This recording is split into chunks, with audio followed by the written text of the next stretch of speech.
के बनाए कानून यानी भारतीय अपराध संहिता सहित सीआरपीसी और सीपीसी में संशोधन करने वाली एनडीए सरकार, उसको तकनीकी रूप से एनडीए इसलिए कहेंगे, प्रधानमंत्री नरेंद्र मोदी अब अपनी सरकार को एनडीए सरकार कह रहे हैं, जबकि बीजेपी सरकार ने जो परिवर्तन किए उनमें तीन ऐसे परिवर्तन किए जो देश की गरीब जनता को बुरी तरह से कुचल कर रखते हैं।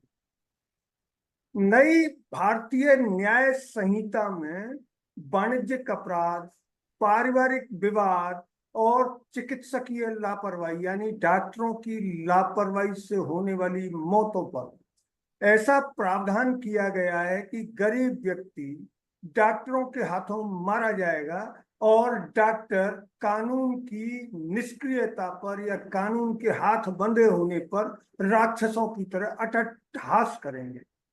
इसी मुद्दे पर बात करने के लिए हमारे साथ हैं दिल्ली से पत्रकार बीके झा।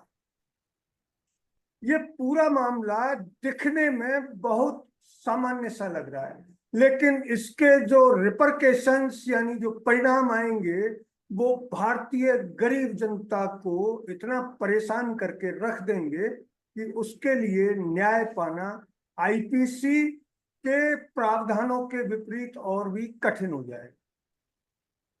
असल में हुआ ये है कि चिकित्सकीय लापरवाही, वाणिज्यिक अपराध और पारिवारिक विवादों पर नई न्याय संहिता ये कहती है कि पुलिस सीधे एफआईआर दर्ज नहीं करेगी।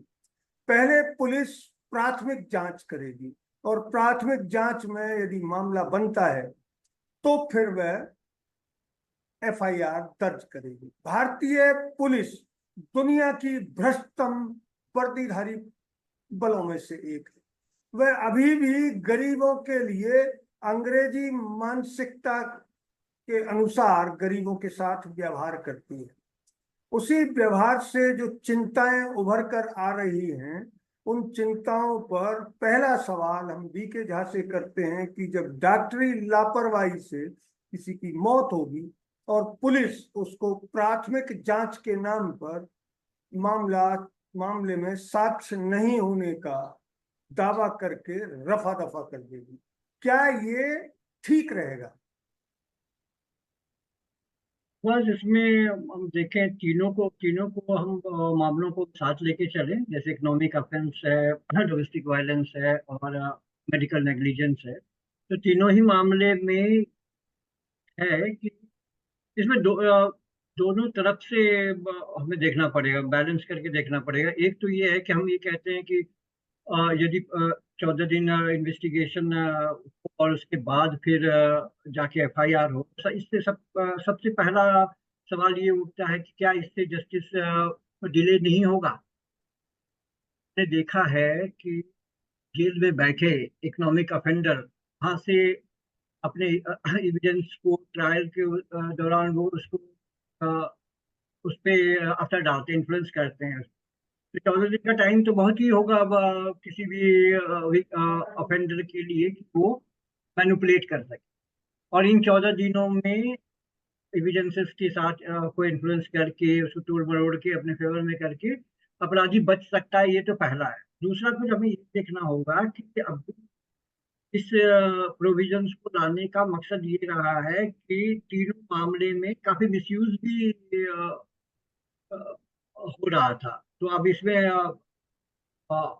मुख्य उद्देश्य ये है कि वो जो फॉल्स केसेस वगैरह हो रहे थे उन पे थोड़ी काबू पाया जाए, इन्वेस्टिगेटर्स हाँ उसको ठीक से जांच पड़ताल कर ले, तभी मतलब वो है। कोई निर्दोष को ऐसे ही उठा के कस्टडी में ले लेना भी वाजिब नहीं है। तो और मेडिकल नेग्लिजेंस के मामले में तो सीधा ये है कि यदि 14 दिन का टाइम गया तो फिर ये जहाँ पे भी मेडिकल नेग्लिजेंस होता है वहाँ 14 दिन तो बहुत है। एक 24-48 घंटे के अंदर वो मैनेज कर लेते हैं सारा इन्वेस्टिगेशन अपने तरफ मोड़ने के लिए। तो ये 14 दिन तो उनके लिए एक मतलब बहुत ही मतलब अच्छा पीरियड हो जाएगा कि वो अपने जो करतूतों को जो है उस पे लिपापोती कर सके। मैं नीचे इसमें एक उदाहरण आपके सामने रखता हूं। जयपुर में एक छोटा सा आदिनाथ अस्पताल है। अभी वहां साइनस के एक ऑपरेशन के दौरान एक 30 साल के युवा लड़के की डेथ हुई है। उस अस्पताल के पास ना आईसीयू है, ना ऑपरेशन करने के लिए ढंग का थिएटर है। और उसका नाक में ऑपरेशन, साइनस का ऑपरेशन नाक में होता है, वो कर दिया गया और उसकी डेथ हो गई बच्चे की। उसके माता पिता लगातार पुलिस के चक्कर काट रहे, और पुलिस ये कहकर मामले को खत्म करने की कोशिश कर रही है, लीपापोती करने की कोशिश कर रही है कि हमने ये मामला सीएमएचओ को भेजा है, सीएमएचओ बताएंगे कि क्या इसमें चिकित्सकीय लापरवाही हुई है। मैंने ये मामला इसलिए रखा है कि भारत में अभी जिस तरह के, मैं एक बहुत ही हल्का शब्द इस्तेमाल करूंगा, जैसा कि सुप्रीम कोर्ट ने अभी कहा है कि एक भी डॉक्टर अगर फर्जी तरीके से चिकित्सा सिस्टम में प्रविष्ट हो गया तो वो हजारों लोगों की जान ले सकता है। और नीट का घोटाला ये बता रहा है कि भारत के भ्रष्ट लोग, भ्रष्ट माता पिता, भारत का भ्रष्ट समाज अपने बच्चों को किसी भी तरीके से डॉक्टर बनाकर लाना चाहता है। तो इन हालात में जब प्राइवेट अस्पतालों का जंजाल लगातार फैल रहा है और प्राइवेट अस्पतालों की जो जवाबदेही है वो शून्य है, तो उन हालात में कैसे गरीब लोग, इन डॉक्टर संगठित अपराधी हैं आज की डेट में, डॉक्टर उनसे कैसे निपटेगा। नहीं, ये इसमें मेडिकल नेग्लिजेंस के मामले में तो ये बहुत ही गंभीर मुद्दा है। इसमें तो कोई वो ही नहीं। आपने जयपुर का उदाहरण दिया, लेकिन ये यहाँ दिल्ली में या मतलब देश में कहीं भी हो जाता है, जहाँ भी छोटे बड़े मंझोले जो भी क्लिनिक्स हैं, वहाँ पे रोजाना ही मेडिकल नेग्लिजेंस की खबर आती है। क्लिनिकल एस्टेब्लिशमेंट एक्ट जो है वो सही ढंग से लागू नहीं हुआ, ये हम सभी जानते हैं। ऐसे में इनके लिए तो डबल त्रासदी हो जाएगी। जो भी इसमें विक्टिम रहे, एक बीमारी वैसे ही मतलब लोगों के मतलब स्कूल को दे देता है, उसके ऊपर यदि कोई नेग्लिजेंस हुई और उस पर कोई कार्रवाई नहीं हुई, तो ये कि ये दोहरी मार होगी। तो इस मामले में सरकार को सोचना चाहिए था इसके कि मेडिकल नेग्लिजेंस को, और यदि अब ये प्रोविजंस ले ही आए हैं, हाँ, तो इसमें भी अब इन्वेस्टिगेटर्स को, जो एजेंसीज हैं, जो रेगुलेटर्स हैं, हाँ, उन पे काफी दबाव होना चाहिए, अकाउंटेबिलिटी होनी चाहिए कि यदि आपको ये टाइम दिया गया है तो इस पे जो है आप सही ढंग से काम करें, और इस पे किसी का, इस मामले में इन्वेस्टिगेशन के दौरान किसी भी मामले में कोई कोताही नहीं होनी चाहिए, सो दैट कि जस्टिस डिले हो रहा है फिर भी, but it should not be denied. मैं इसी मामले में आपको एक और फॉलो अप बताता हूँ। पीड़ित के माता पिता, यानी जो बच्चा मर गया, 30 साल का एक युवा लड़का, उसके माता पिता जयपुर के police commissioner Biju Jat Joseph से मिल चुके हैं, और उन्होंने भी वही राग अलापा है कि मैं स्वयं एक कमेटी बनाऊंगा। और उनसे मिले हुए उनको 15 दिन हो गए, अभी तक उसको जस्टिस नहीं मिला है। तो ये यदि इस प्रोविजन के साथ यदि एनफोर्समेंट एजेंसी, रेगुलेटर्स और भी जो भी कंसर्न अथॉरिटीज हैं, यदि में अकाउंटेबिलिटी का सेंस ऑफ अकाउंटेबिलिटी यदि नहीं बढ़ाया गया, तो ये एक मैं ये कहूंगा कि we are heading towards a disaster. मैं इसमें एक और चीज अपनी ओर से जोड़ना चाहता हूँ गीते, कि अभी भारत के प्राइवेट अस्पतालों में डॉक्टरों के साथ मारपीट की घटनाएं लगातार बढ़ रही हैं। इन हालात में क्या ऐसा नहीं होगा कि जब लोगों को न्याय नहीं मिलेगा तो भीड़ का न्याय जोर पकड़ेगा? क्योंकि लोग, जब न्याय नहीं मिलेगा तो निश्चित तौर पर एकत्र होकर डॉक्टरों को पीटेंगे, डॉक्टरों के खिलाफ एजिटेशन करेंगे, और हो सकता है कि वो अस्पतालों को भी तहस नहस कर दें।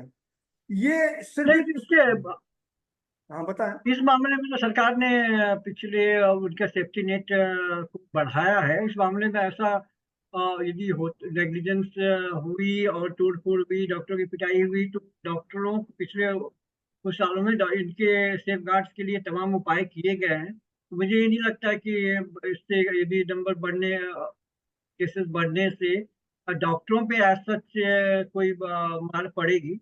हाँ, ये लेकिन ये नियम अपने आप में ड्रैकोडियन हो जाएगा। नहीं, आप जो कह रहे हैं वो अपनी जगह ठीक है कि सरकार कितना उनको एनफोर्समेंट एजेंसियों का या सिक्योरिटी एजेंसियों का कितना बड़ा हिस्सा इनको दे सकेगी, क्योंकि प्राइवेट अस्पतालों में, ये मेरे खुद के सोर्सों की खबर है कि आज प्राइवेट अस्पताल में जो डॉक्टर नियुक्त होता है उसके लिए अनिवार्य है कि जो भी आएगा उसका इन्वेस्टिगेशन आवश्यक है। अगर उसने इन्वेस्टिगेशन तय टारगेट के मुताबिक नहीं किया तो वीकली मीटिंग में उसकी इंसल्ट की जाती है और उसको कहा जाता है कि आपको रखा ही इसलिए है। तो अभी जो इन्वेस्टिगेशन के नाम पर मरीज जो लुट रहा है, ये प्रधानमंत्री से लेके स्वास्थ्य मंत्री तक और राज्यों के मुख्यमंत्री से लेके राज्यों के स्वास्थ्य मंत्रियों तक और तमाम आईएएस आईपीएस जो देश को चलाते हैं, उन सबको पता है कि कैसी बेईमानी गरीबों के साथ हो रही है। तो मैं इस पर बारंबार जो आपका ध्यान आकर्षित करना चाह रहा हूं वो ये कि प्राथमिक जांच का पावर अगर पुलिस को दिया गया तो पुलिस, भारत की पुलिस जिस पर अदालतों की असंख्य टिप्पणियां मौजूद हैं और भारतीय पुलिस का रवैया भी हम रोजाना देखते हैं, तो पुलिस को इतना पावर अगर दिया गया तो क्या मैं ये कह सकता हूं कि कल अगर किसी पावरफुल आदमी का, किसी नेता का बेटा, किसी सांसद का बेटा, किसी मंत्री का बेटा डॉक्टर की लापरवाही से मारा गया और पुलिस ने कह दिया कि नहीं